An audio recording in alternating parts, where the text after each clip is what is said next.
Oh haleluya. Tuhan itu sangat mencintai Anda. Apakah Anda menyadarinya? Tapi nggak tahu saya taruh dalam kalimat ini tepat nggak ya? Jadi Tuhan itu kasihan. Karena seringkali beliau disalah ngerti. Tuhan itu sering difitnah dan dicerca atas sesuatu perbuatan yang dia tidak pernah lakukan. Kita seringkali menuding Tuhan dalam pencobaan. Padahal Tuhan itu baik. Sekalipun Tuhan Maha Kuasa, disitulah titik tidak mengerti di hati manusia. Mentang-mentang dia yang berkuasa, segala sesuatu salahkan dia. Kan Tuhan bisa cegah. Kan Tuhan bisa saja mengucapkan sesuatu atau tidak izinkan terjadi. Jangan coba untuk otak-atik kedaulatannya. Belajar kenal Tuhan yang di depan. Pewahyuan yang sederhana. Allah itu baik. Dapatkah engkau mempercayainya? Bahwa Tuhan itu memelihara dan mendengarkan doa. Jangan selalu memikirkan apa yang kira-kira secara asumsi kita berkata, dia kok izinkan. Belajar untuk gandeng Tuhan, kerjasama dan katakan, Tuhan tolong saya, aku dalam masalah. Jangan salahkan dia, gandeng dia. Bilang, Tuhan, aku butuh pertolonganmu. Belajar tanggung jawab dengan pewahyuan yang di depan.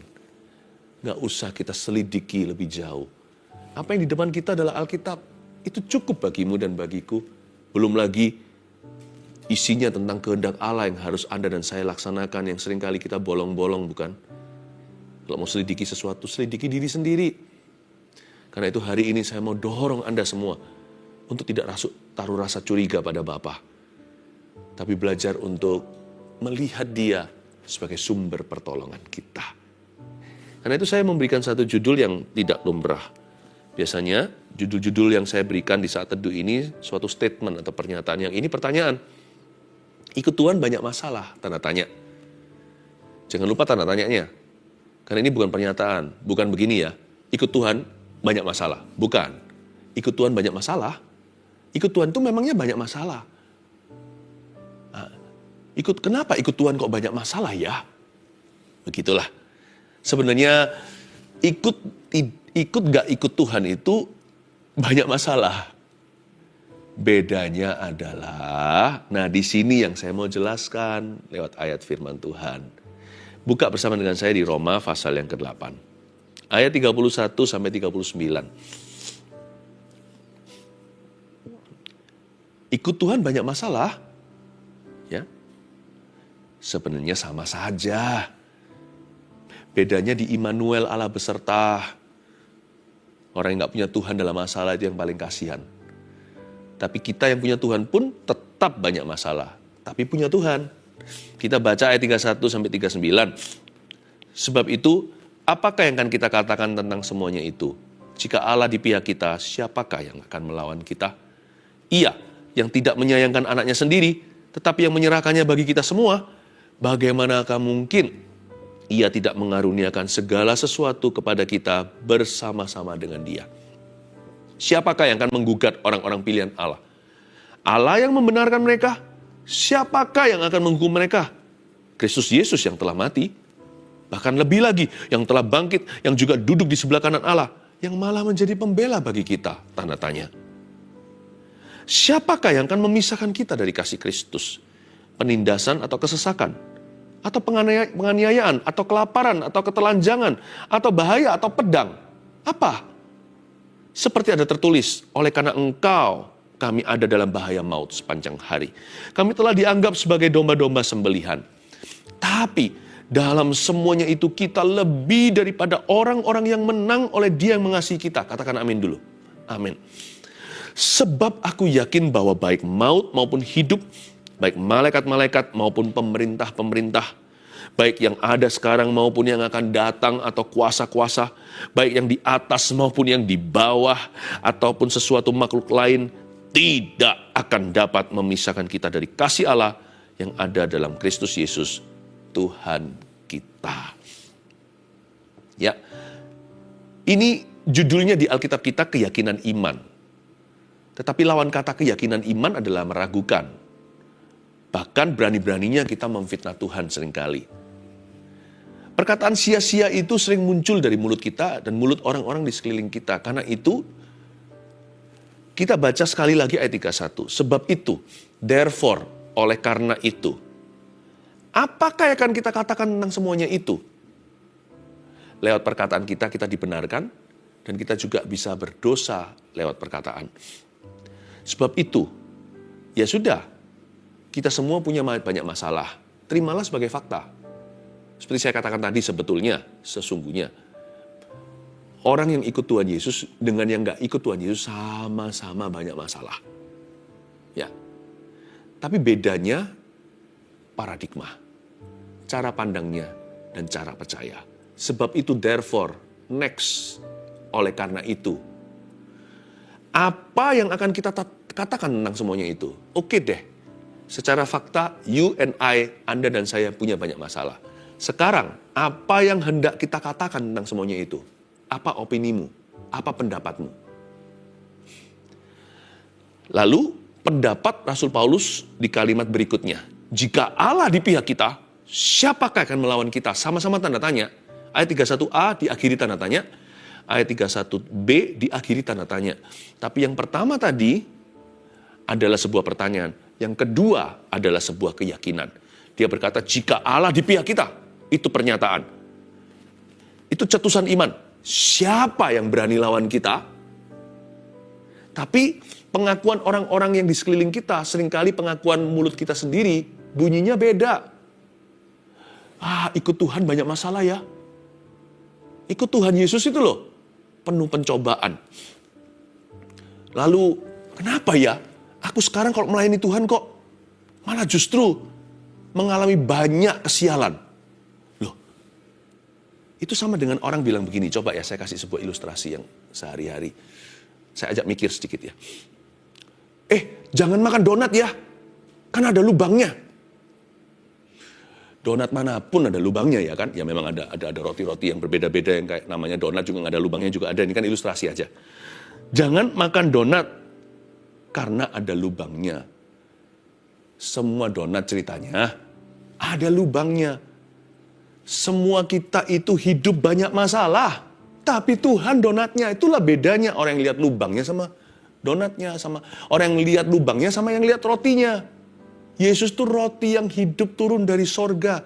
Bedanya orang yang percaya sama Tuhan dan yang mengasihi Dia, ketika kita dalam masalah, ada penyertaan Allah. Immanuel itu ada. Tetapi celakalah orang yang sendirian dalam masalahnya, hanya bergantung pada kekuatan dan hikmat manusia.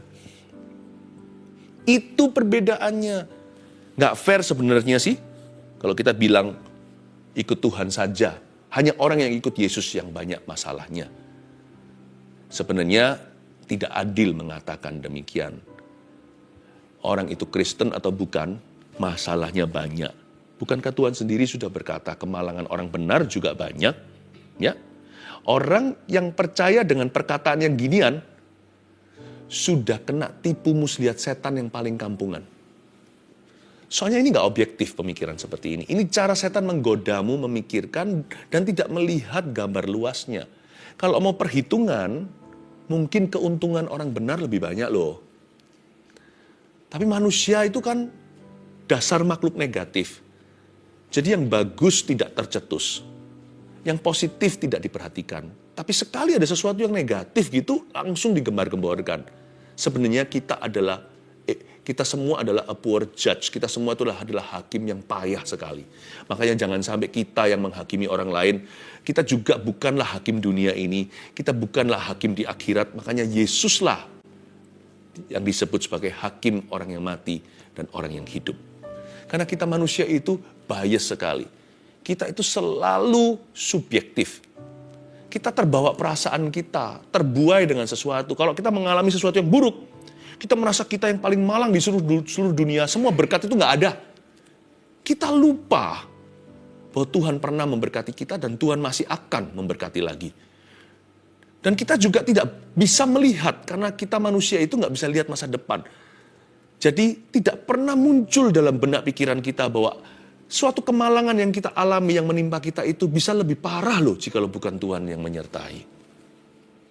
Hasilnya bisa beda kalau bukan Tuhan yang campur tangan, apalagi turun tangan. Manusia itu nggak pernah kamsyah, nggak pernah berterima kasih, nggak pernah cukup, never enough. Tidak pernah bersyukur dan berkata kurang terhadap sorga. Padahal sebenarnya kalau mata roh kita dibuka, kita melihat, wow, dari 100 poin kemalangan yang harus saya alami, yang saya alami tidak melebihi kekuatan. Dipotong besar-besaran, disisakan hanya untuk sparring agar iman saya teruji. Karena testing atau ujian itu memang harus ada. Segala sesuatu yang mulia, segala sesuatu yang berharga harus diuji seperti emas murni. Pencobaan itu pasti ada. Yesus berkata, di hidup ini, di dunia ini kamu akan mengalami pencobaan. Itu pengajaran Yesus langsung ke murid-muridnya. Bukan kepada orang-orang fasik, bukan kepada musuh-musuhnya, bukan kepada orang-orang yang tidak percaya. Tuhan berkata kepada rasul-rasulnya, hei rasul-rasul, rasul loh ya, bukan hanya murid. Udah pangkatnya beda. Di dunia ini kamu pun tak luput. Kamu akan mengalami banyak pencobaan, tapi kuatkan hatimu. Sebab aku telah mengalahkan dunia. Wow. Jadi orang yang percaya sama yang ginian, dia masuk ke perangkap setan bukan yang kelas kakap. Masuk ke perangkap setan yang paling kampungan. Karena anak kecil aja tahu, setiap pikiran orang dewasa, nggak perlu dia percaya Tuhan. Kalau mau hitung-hitungan aja objektif, diaudit nih ceritanya kehidupan manusia. Anda akan menemukan ternyata kemalangan orang benar banyak. Tapi kemuliaan mereka lebih banyak. Kemalangan orang percaya seolah-olah menumpuk. Tapi sebenarnya, kebajikan dan kemurahan tidak kalah banyaknya. Oh, haleluya. Tapi orang yang suka menghasut orang lain dengan perkataan begini, maka orang itu adalah istri Ayub, hamba iblis. Hati-hati jangan sampai kita serahkan lidah bibir kita sebagai senjata untuk melawan kebenaran. Kadang-kadang kita nggak sadari seperti istri Ayub dan berkata, kenapa sih kamu tuh menyembah Tuhan, setia, taat begini, jaga kekudusan. Wow, begitu salehnya kamu. Udah deh, kutuki saja Allah dan mati. Ayub berkata, kamu tidak boleh berkata begini. Tuhan memberi, Tuhan mengambil, terpujilah nama Tuhan. Dan dengan demikian Ayub tidak berbuat dosa dengan lidahnya. Dan hidupnya tetap murni di hadapan Allah. Bisa jadi loh ya, orang yang ngomong begini itu sesama anak Tuhan. Tapi orang Kristen yang kedagingan, anak Tuhan pelataran, orang-orang yang sudah mundur dari Tuhan, yang arah hidupnya sudah backsliding, sudah merosot dia, bukan ke arah Tuhan Yesus. Masih belum keluar dia dari Tuhan Yesus, tapi sudah tidak lagi berjalan ke arah Tuhan Yesus. Bisa jadi setan memakai kedagingan mereka seperti setan memakai Petrus untuk menghalangi Yesus naik ke salibnya. Untuk menebus dosamu dan dosaku. Petrus berkata, no, guru, engkau tidak akan disalibkan. Yesus membawa dia ke samping dan berkata, enyahlah, hai iblis, sebab engkau memikirkan yang dipikirkan manusia. Bisa jadi orang yang menghasut begini gak sengaja, ampuni mereka, jangan benci. Tapi saya sebagai hamba Tuhan, pemberita Injil dan pengabar firman, saya perlu menyampaikan pesan ini dari Tuhan Yesus. Bertobatlah saudaraku yang suka ngomong begini. Karena Anda mencoba menjatuhkan orang lain. Sementara hati Anda sudah jatuh dan jauh dari Tuhan Yesus. Bertobat, Tuhan menerimamu. Tuhan mengasihi, Tuhan tak marah. Tuhan itu tak murka. Tuhan itu maha pengasih, penyayang dan pengampun juga. Kalau memang itu adalah Anda yang saya sebutkan tadi. Aduh, aku sering ngomong gitu ya. Mungkin saya bukan menyerang orang. Saya hanya menggumam aja, aduh kenapa ya ikut Tuhan kok susah, itu didengar sama anaknya. Kenapa ya aku melayani Tuhan kok banyak godaan, itu didengar sama suaminya atau istrinya atau bagaimana. Anda sudah tidak jadi berkat hari itu, Anda menabur sesuatu dari setan datangnya, tanpa Anda sengaja. Karena firman Tuhan berkata, yamu adalah ya, tidak adalah tidak. Kalau percaya Tuhan ya percaya, kalau enggak ya enggak usah. Lebih dari itu dari setan. Kadang-kadang perkataan seperti itu bukanlah meragukan, itu enggak objektif sih. Karena itu adalah tuduhan yang tidak terbukti. Padahal sebenarnya Tuhan nggak demikian. Padahal sesungguhnya kalau dihitung beneran, untung Anda lebih banyak. Bayangkan. Nah, kalau ada orang yang seperti itu, bukan anak Tuhan ya kita nggak bisa salahkan. Ya mereka nggak kenal Tuhan sih. Tapi jangan dengarkan. Berarti iblis menggocohmu. Kalau ada orang sekelilingmu berkata, ikut Tuhan kok, kamu ikut Tuhan kok susah ya? Atau gitu, ayo ikut lagi ke berhala. ikut Tuhan Yesus kok banyak sekali kemalangan ya. Lihat ini. Enak hidupnya orang-orang yang menyembah apa yang salah. Ya, selalu kan reklame itu satu. Belilah produkku. Dia simpan efek sampingnya. Dia nggak akan beritahukan kepada masyarakat jeleknya dampak produk itu. Mungkin kelihatan keren gitu kalau bisa pegang batang sesuatu. Ya. Tapi nggak tahu ternyata itu ujungnya kanker paru-paru.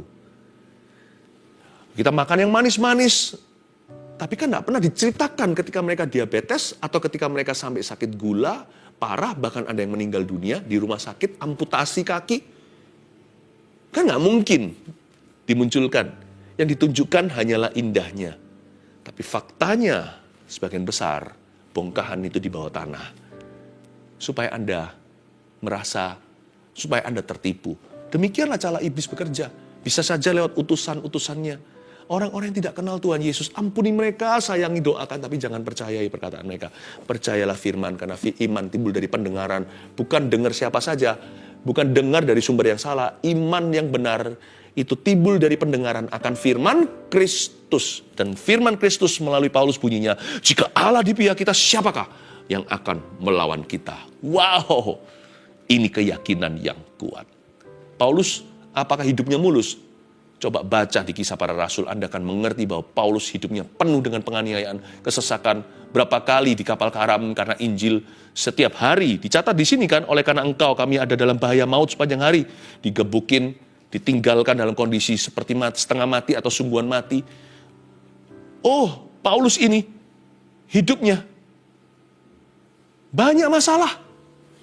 Bukan hanya masalah dia, masalah orang dia tanggung sekalian.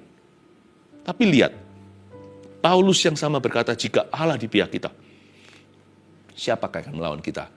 Bukan jika Allah di pihak kita, aku bebas masalah. Bukan. Tapi Tuhan akan sertai dengan tongkat gadanya di lembah kekelaman. Kadang-kadang Tuhan keluarkan dengan mujizat. Kadang-kadang Tuhan biarkan kita di sana seperti Sadrak, Mesak, Abednego. Tetap jadi dimasukkan api. Tapi ada orang atau pribadi keempat yang jalan di situ yang membuat mereka tidak hangus. Ada waktunya Tuhan mencegah kita tidak jadi dilempar ke gua singa. Ada waktunya kita berada di kandang maut itu. Tapi Tuhan tutup mulut. Tuhan tutup, membuat terkatup singa-singa itu pada mulutnya. Oh haleluya. Jangan jadi hamba iblis. Jangan jadi hamba setan. Kalau ada yang pernah menghasut secara sengaja. Bahkan kalau di sini ada orang-orang yang bukan anak Tuhan yang mendengarkan saat teduh ini, izinkan saya menyampaikan pesan kasih. Yesus mengasihimu. Tapi berhenti lakukan dosa itu. Berbaliklah kepada Kristus. Terimalah anugerah dan pengampunannya. Jadilah anaknya. Jangan lagi jadi hambanya setan. Tapi jadilah hambanya Tuhan. Dalam pikiran, perkataan, dan perbuatan. Oh haleluya. Saya kasih 3 poin ya, Anda bisa catat. Dari ayat-ayat yang kita baca tadi, dimulai dengan kalimat di 31 ayat 31b, jika Allah di pihak kita, siapakah yang akan melawan kita? Itu poin pertama. Ini bedanya. Gak ikut Tuhan sih tetap banyak masalah. Tapi bedanya di sini. 1, Tuhan di pihak kita yang sungguh-sungguh mengasihinya. Itu dia. Itu bedanya. Bedanya di Immanuel. Immanuel artinya Allah beserta. Immanuel itu ada. Ya. Tinggal 2 pilihannya. Allah present, hadir, atau yang kehadiran Allah pun dalam bahasa Inggrisnya the presence of God. Atau kalau di sekolah dulu, Philip ada, hadir, itu dalam bahasa Inggrisnya present. Atau Allah absent dalam masalahmu. Pilih mana? Jangan tanya dulu absen masalahnya. Yang realistis gitu dalam hidup ini. Seperti donat pasti ada lubangnya, hidup selalu ada masalah. Masalah selalu datang dan pergi, tapi kabar baiknya tidak melebihi kekuatan kita, alias setiap masalah orang benar ada tanggal kadaluarsanya. Tanggal terakhir kadaluarsa kita dalam mati adalah keuntungan. Suatu hari saya pasti akan bebas masalah. Demikian pula Anda yang percaya pada Tuhan. Kita akan istirahat dari jeripaya kita. Tapi selama kita hidup, kalau masih mau hidup, siap-siap kenakanlah mental ini. Anda pasti menghadapi masalah. Tapi saya sih mau menghadapinya dengan Tuhan. Saya mau Tuhan present, hadir, bukan absen atau absent di dalam problema saya. Tanpa Tuhan saya nggak berani jalan. Peganglah tanganku Roh Kudus setiap hari. Ku tak berani jalan sendiri. Perkataan Paulus ini luar biasa. Dia mengingatkan kita bahwa Tuhan di pihak orang-orang yang sungguh-sungguh mengasihinya. Bukan orang-orang yang pura-pura ya. Dan kepada orang-orang yang sungguh-sungguh mengasihinya, kok kita bisa tahu apakah kita sungguh-sungguh atau pura-pura? Ya, tunggu sampai kena masalah. Satu siswa dengan siswa lainnya, mana membedakan mana yang lebih bagus? Siswa mana yang lebih pintar, lebih hebat, lebih menguasai mata pelajaran? Ya, harus tunggu ujian. Dari situ kita bisa lihat A, B, C, D, E, F, G-nya. Nggak ada G sih ya. F sampai fail aja. Dari situ kita tahu. Kalau kita mau tahu apa kita sungguh-sungguh atau enggak, tunggu sampai masalah mengetuk pintumu. Dari situ Anda akan tahu orang yang mengasihi Tuhan dan tetap setia dalam masalahnya, menghadapinya bersama dengan Tuhannya, orang itu yang mengasihi Tuhan. Dan kepada orang yang demikian, Tuhan bekerja sama dalam segala perkara untuk mendatangkan kebaikan bagi orang-orang yang mengasihinya, yakni orang-orang yang terpanggil sesuai dengan rencananya dan dipilih untuk menjadi serupa dengan gambarannya. Yang dipanggil oleh Tuhan, yang dipilihnya juga akan dimuliakannya. Tuhan di pihak kita yang sungguh-sungguh mengasihinya. Ada Allah yang bekerja sama. Kalau saya sengsara, saya tidak mau sia-siakan penderitaan saya. Jika saya tahu bahwa ada Tuhan dalam problema saya, maka saya boleh yakin pasti sekalipun otak saya belum mengerti bahwa dalam problema persoalan yang saya hadapi, Tuhan bekerja sama merancangkan sesuatu yang baik untuk saya. Baik yang baik di hidup ini, ataupun yang baik di dalam kekekalan. Untuk menempa di dalam diri saya sebuah karakter ilahi. Atau hari ini Tuhan memutuskan untuk menunjukkan mujizatnya. Atau Tuhan ingin membentuk kesabaran saya. Terserah Tuhan. Saya nurut setiap langkah, dikit demi sedikit, tiap hari, tiap sifat. Pokoknya kalau Tuhan di pihakku, aku tidak takut. Siapa lawanku? Toh ujungnya itu pasti kebaikan. Karena Tuhan berjanji dia mau bekerja sama dengan orang yang mengasihinya. Dalam segala perkara berarti dalam perkara yang kelihatannya baik dan dalam perkara yang kelihatannya buruk. Dalam perkara-perkara yang membuat kita nyaman, dalam perkara-perkara yang membuat kita tidak aman, dalam perkara yang menyenangkan, dalam perkara yang menyakitkan, dalam perkara yang menguntungkan, dan perkara merugikan. Jus jadi satu, itulah segala perkara. Jangan hanya gandeng Yesus di perkara positif, di perkara negatif hidupmu, gandeng dia. Tuhan bekerja sama itu sebuah keyakinan, divine assurance atau kepastian bahwa ini semua nanti ujungnya, aku belum mengerti sekarang. Ujungnya by faith dengan iman aku tahu. Allah tidak pernah berdusta. Tuhan kita paling bertanggung jawab atas hidup kita. Dia tahu apa yang dia lakukan di dalam hidupku. Aku tahu ujungnya adalah kebaikan. Belum lagi ada pesan Tuhan di Yeremia yang bunyinya, aku tidak punya rancangan celaka atas hidupmu, tapi rancangan damai sejahtera, memberimu masa depan penuh pengharapan. Kurang apa lagi tuh? Berikutnya di ayat yang ke-33. Dari pertanyaan Paulus, ini kan siapa yang akan melawan kita? Lalu ayat 33 bunyinya, siapakah yang akan menggugat orang-orang pilihan Allah? Allah yang membenarkan mereka, siapakah yang akan menghukum mereka? Lalu berikutnya Paulus bertanya, siapa sih yang akan menggugat orang pilihan Allah? Allah yang membenarkan mereka. Tuhan itu bukan jaksa penuntut, dia jaksa pembela. Belum lagi dia sendiri hakimnya. Dia sendiri adalah korban dari hukuman. Tuhan itu segala-galanya. Tuhan itu end to end, A sampai Z. Tuhan sudah kepung kita dengan kebajikan. Tuhan berkata, siapa yang akan menggugat orang pilihan Allah? Yang membenarkan mereka, Allah sendiri yang membenarkan mereka, siapa yang akan menghukum mereka? Bahkan di ayat sebelumnya dikatakan, I huruf besar itu Bapa yang tidak menyayangkan anaknya sendiri, tapi menyerahkannya bagi kita semua. Mana mungkin dia tidak mengaruniakan segala sesuatu kepada kita bersama-sama dengan dia. Yang kedua, bedanya di mana sih orang ikut Tuhan? ketika dia menghadapi masalah? Yang kita hadapi adalah masalah hidup saja, bukan masalah dosa. Indah kan? Jadi itu bedanya. Yang kita hadapi itu bukan murka Allah. Karena Tuhan tidak menghukum mereka. Mana mungkin Allah yang membenarkan mereka akan menggugat orang-orang pilihannya sendiri. Jadi kita tidak lagi bermusuhan dengan Tuhan. Kita tidak lagi bermusuhan, kita tidak lagi menghadapi musuh di dua medan perang. Bayangkan, satu menghadapi masalah hidup. Lalu yang lebih bahaya lagi, menghadapi Allah sebagai musuhnya. Yakobus berkata, orang-orang yang cinta dunia, orang yang membangkang ceritanya kepadanya. Orang-orang itu menjadikan Allah adalah musuh pribadinya. Dan firman Tuhan juga berkata begini, kalau singa Yehuda itu kalau Tuhan menerkammu, siapa melepaskanmu? Itu balancingnya, itu opposite side. Atau itu adalah oposisi firman yang kita dengarkan. Jika Allah di pihak kita, siapa lawan kita? Nanti coba kita balik. Kalau Allah memusuhi kita, siapa bela kita? Oh, lebih baik saya ditekan oleh kehidupan daripada dengan Allah saya bermusuhan.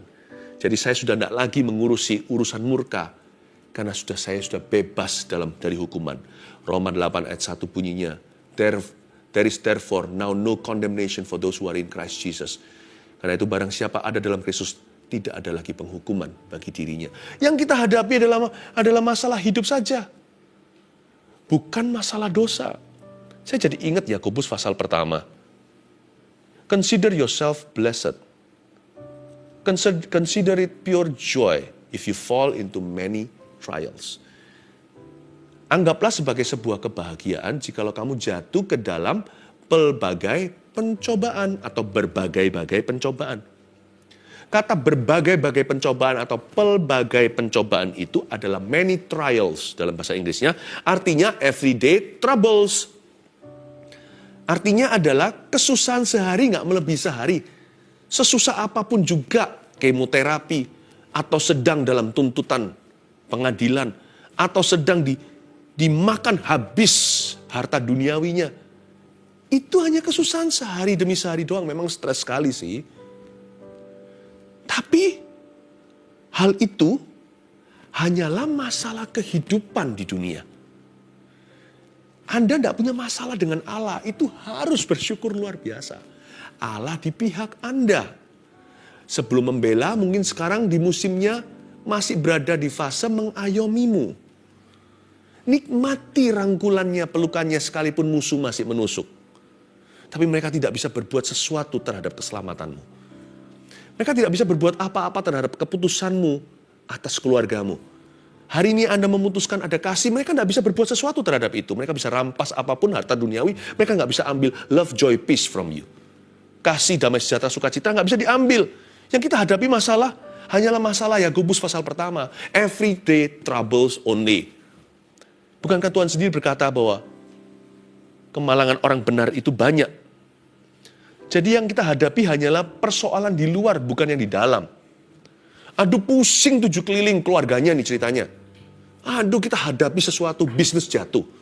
Bukan hanya bisnis jatuh, ada orang jahat yang mencoba berbuat jahat kepada keluargamu. Tapi count your blessing one by one, will you? Hitung berkatmu satu persatu. Coba pikirkan. Katakanlah misalkan Anda satu keluarga berempat, papa, mama, 2 anaknya. Aduh pusing ini harus hadapi musuh. Tapi untung ya, keluarga Anda semua sudah dalam Kristus. Anda tidak perlu menghadapi anak Anda satu sakau narkoba. Anda tidak perlu hadapi anak Anda berzina. Keluarga memang stres sekali menghadapi sebuah musibah. Namun demikian, Anda tidak perlu menghadapi keluarga yang terhilang. Berbahagialah keluarga yang sudah bersatu dalam Kristus. Setelah seseorang terima Tuhan, dulu keluarga berantakan. Misalkan, suami istri itu dulu selingkuh, udah hampir cerai. Lalu anak-anaknya hidup bebas, anak liar. Lalu kena berbagai macam masalah. Ya. Lalu ketika seluruh keluarga ini transformasi, berubah semua ceritanya. Apakah hilang semua masalah? Enggak. Siap-siap. Setelah jadi anak Tuhan, keluarga dipulihkan. Satu-satu bertobat terima Yesus. Hubungan pun pulih di antara mereka. boom, boom, boom, boom, boom, boom, boom, masalah. But count your blessing one by one. Hitunglah satu persatu. Lihat kanan kirimu. Wow. Justru ini membuat kami semua datang di atas lutut kami ke hadapan Tuhan, berdoa sebagai mesbah keluarga. You still need thank. Anda perlu tetap untuk bersyukur pada Tuhan sekalipun besok mobil dan rumah disita. Tapi paling tidak, Anda tidak menghadapi anak kedua Anda sekarang mengidap narkoba. Semua itu kan karena Kristus, karena bertobat kan, karena pertobatan kan, karena baptisan kan, karena kepenuhan Roh Kudus kan, karena diajari, digembalakan, karena firman. Jadi itu nggak terjadi. Masalah Anda bukan masalah dosa, pergumulan Anda pergumulan everyday troubles atau sehari-hari. Yang Anda hadapi hanyalah tekanan hidup yang normal dari sejak Adam dan Hawa. Yang suatu hari kita semua akan tinggal di belakang kita ketika kita mati atau meninggal dunia. Jangan cepat-cepat ya, berbuah dalam masalah. Masih banyak yang Tuhan mau Anda kerjakan bersama dengan Dia. Itu dia, siapa yang akan menggugat orang pilihan Allah? Gak ada gugatan dari Tuhan. Siapa? Allah yang membenarkan mereka, siapa yang akan menghukum mereka? Gak ada urusan dosa. Ayo, urusan luar kita urusi.